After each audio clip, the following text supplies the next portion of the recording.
The riches of Padmanabha Swami temple. Study IQ में आपका स्वागत है। मेरा नाम है आदेश सिंह। आज हम बात करने वाले हैं केरला में स्थित विष्णु मंदिर पद्मनाभ स्वामी टेम्पल की, जो रिसेंटली पूरे विश्व में रिचेस्ट रिलीजियस साइट में से एक के रूप में उभर कर आया है। हम इस वीडियो में मंदिर की ग्लोरियस हिस्ट्री, आर्किटेक्चर और अनइमेजिनेबल वेल्थ के साथ साथ इस मंदिर से जुड़ी कंट्रोवर्सीज और लेगेसीज पर भी चर्चा करेंगे। तो आइए शुरू करते हैं हिस्टोरिकल बैकग्राउंड से। Historical background. वैसे तो आज का भव्य पद्मनाभ स्वामी टेम्पल 18th सेंचुरी एडी में ट्रावनकोर प्रदेश के महाराजा मार्तंड वर्मा ने रेनोवेट करके बनवाया था, परंतु इस टेम्पल की हिस्ट्री बहुत पुरानी है। जहां कुछ इतिहासकार इस टेम्पल में प्लेस्ड मूर्ति का मेंशन 9th सेंचुरी एडी के तमिल वैष्णवाइट सेंट नम्बलवर के सॉन्ग्स में बताते हैं, वहीं दूसरे हिस्टोरियंस संगम एज में लिखित 2nd सेंचुरी एडी एपिक सिलापद्धिकरम से भी इसका ओरिजिन ट्रेस करते हैं। लोकल लेजेंड्स के अनुसार इस टेम्पल की स्थापना की स्टोरी सेंट विल्वामंगलम स्वामियार से जुड़ी है। वे एक महान सेंट थे जिन्हें मालाबार के ज्यादातर मंदिरों के कॉन्सिक्रेशन का श्रेय दिया जाता है। वे हर दिन सालिग्राम पत्थर की पूजा किया करते थे और महाविष्णु भगवान के विराट रूप दर्शन के लिए आंख बंद करके मेडिटेशन करते थे। पर हर दिन मेडिटेशन के दौरान एक बच्चा उन्हें तंग करता था। एक दिन गुस्से में आकर उन्होंने उस बच्चे को पकड़ लिया, लेकिन आंख खोलने से पहले ही उस बच्चे ने उन्हें बताया कि वो महाविष्णु हैं और यदि उन्हें उनका विराट रूप देखना है तो अनंत काड़ू जंगल की ओर आ जाएं। उन्होंने इससे पहले इस जंगल का नाम कभी नहीं सुना था, इसीलिए वे उस बच्चे की ज्वेलरी की आवाज की दिशा में जाने लगते हैं। रास्ते में उन्हें एक रोता हुआ शिशु दिखाई देता है, जिसकी मां उसे चुप कराने के लिए अनंत काड़ू जंगल में छोड़ आने की धमकी दे रही होती है। स्वामियार ऋषि उस महिला से अनंत काड़ू का पता पूछ लेते हैं और बहुत मेहनत करने के बाद वे एक महुआ के पेड़ के पास पहुंच जाते हैं। वहां पहुंचकर उनके आश्चर्य का ठिकाना नहीं रहता। उनके सामने वो महुआ का पेड़ अचानक से जमीन पर गिर जाता है और उन्हें भगवान विष्णु नागों के राजा आदिशेष नाग या अनंत नाग पर लेटे हुए दिखाई देते हैं।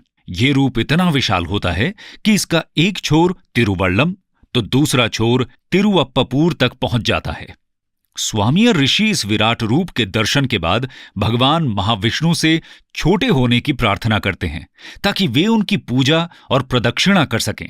फाइनली भगवान उनकी सुन लेते हैं। जब इस दर्शन की खबर उस समय के ट्रावनकोर महाराजा तक पहुंचती है तो वे वहां पर एक मंदिर बनाने का आदेश दे देते हैं और ऐसा माना जाता है कि आज के पद्मनाभ स्वामी भगवान की मूर्ति का अंदरूनी हिस्सा उसी गिरने वाले महुआ के पेड़ से बनाया गया था। आगे चलकर महाराजा मार्तंड वर्मा इसी मंदिर को रेनोवेट करवाते हैं। हिस्टोरिकल बैकग्राउंड के बाद आइए अब हम इस मंदिर की जियोग्राफिकल लोकेशन देख लेते हैं। Geographical location.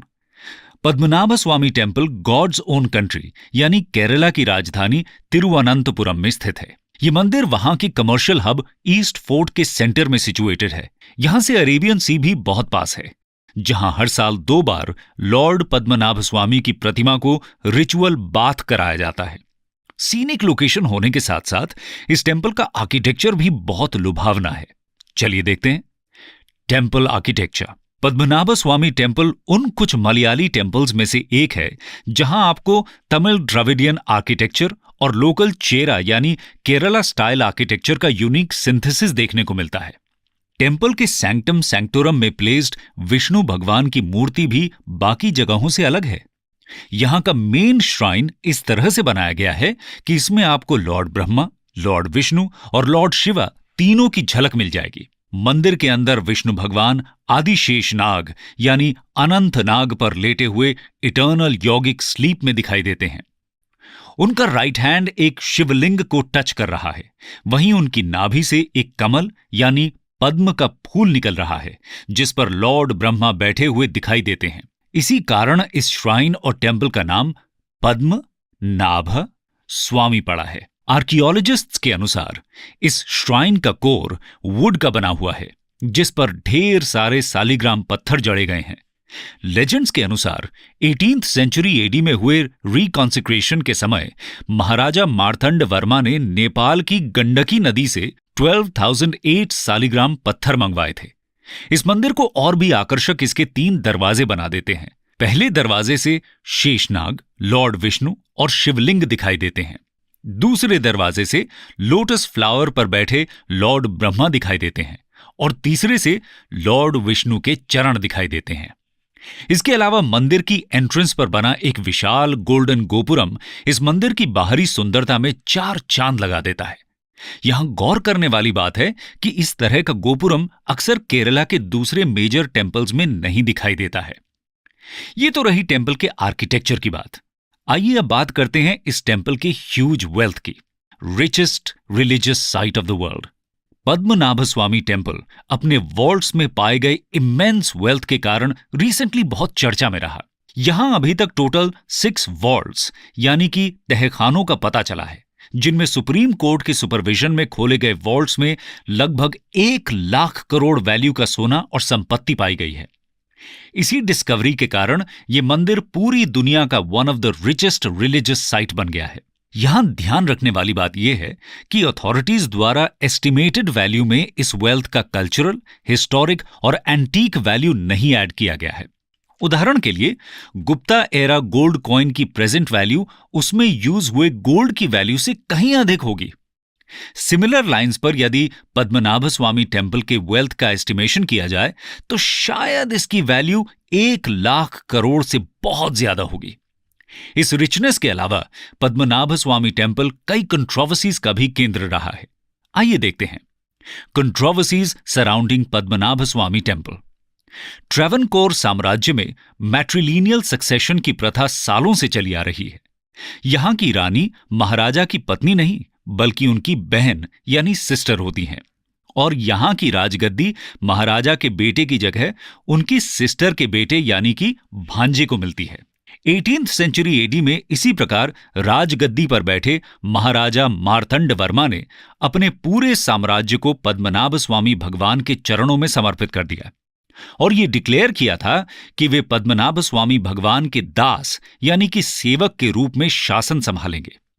उनके बाद मैट्रिलिनियल सक्सेशन से आने वाले सभी महाराजाओं ने भी इस डिक्लेरेशन का पालन किया और इसी ट्रेडिशन के अनुसार इंडियन इंडिपेंडेंस के बाद आए Travancore Kochi religious institutions act 1951 में भी इस टेम्पल का मैनेजमेंट राइट या शिबेत राइट ट्रेवनकोर रॉयल फैमिली के पास चला गया। पर इंदिरा गांधी के प्रिवी पर्स यानी शाही भत्ता हटाने के बाद से कंट्रोवर्सीज शुरू हो गई। कंट्रोवर्सी का पीक तब हुआ जब 2011 में केरला हाईकोर्ट ने रॉयल फैमिली की शिबाइट राइट्स को खत्म कर दिया, लेकिन 2011 में ही सुप्रीम कोर्ट ने केरला हाईकोर्ट के ऑर्डर पर स्टे लगा दिया। फिर वेल्थ एस्टिमेशन के लिए सुप्रीम कोर्ट मॉनिटर्ड कमिटीज एक एक कर सभी वॉल्ट्स को खोलने लगी, लेकिन वॉल्ट बी पर आज भी विवाद बना हुआ है। मंदिर के प्रीस्ट और रॉयल फैमिली इस वॉल्ट को खोलने के बिल्कुल खिलाफ हैं। उनके अनुसार इस वॉल्ट के दरवाजे पर सांप की आकृति बनी हुई है और इसे खुलवाना डिवाइन रैथ को न्योता देना होगा। इसी बीच लगभग 10 साल चले मुकदमे के बाद 2020 में सुप्रीम कोर्ट ने कस्टमरी लॉ को प्रेसिडेंस देते हुए ट्रेवनकोर रॉयल फैमिली की शिबाइट राइट्स को रिस्टोर कर दिया और साथ ही इस मंदिर की अपार संपत्ति को प्रिजर्व और कंसर्व करने का भी आदेश दिया। इस जजमेंट के बाद लॉ के अनुसार तिरुवनंतपुरम के डिस्ट्रिक्ट मैजिस्ट्रेट एक कमेटी के माध्यम से टेम्पल का डेली एडमिनिस्ट्रेशन देखते हैं और रॉयल फैमिली कस्टम्स और रिचुअल्स के सेरेमोनियल हेड होते हैं। ये तो रही कंट्रोवर्सीज की बात, पर कंट्रोवर्सीज से कहीं बड़ी इस टेम्पल की लेगेसी है जो आज भी मलयाली सोसाइटी को शेप करने में अहम भूमिका निभाती है।